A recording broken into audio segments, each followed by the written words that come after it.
So how do I want to do a physical exam on the dog?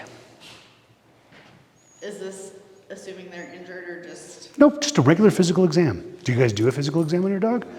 So I do a regular physical exam on the dogs, and I do snout to tail is generally how I work. So if I'm going right here and I'm taking a good look at him, what am I actually looking for on here? Good boy. Look for any kind of eye or nasal discharge. So let's go with the nose. I want to make sure that it's maybe got a little bit of moisture, but it's not super dry, not super cracked.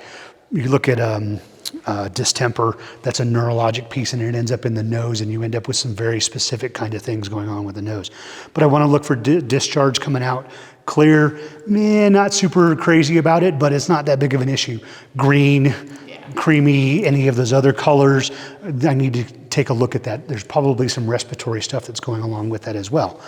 So taking a good look at his nose, then I open the mouth, and I take a look at all of these wonderful teeth. Open, right? Take a look at the teeth and the tongue.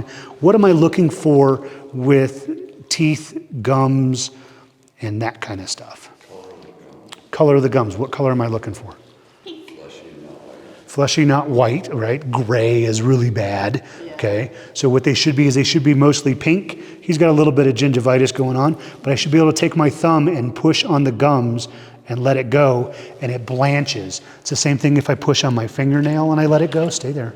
I push and let it go. I want it to rebound in about 2 to 3 seconds. Okay. So it should go from pink, reddish pink to white and then back really quick, okay?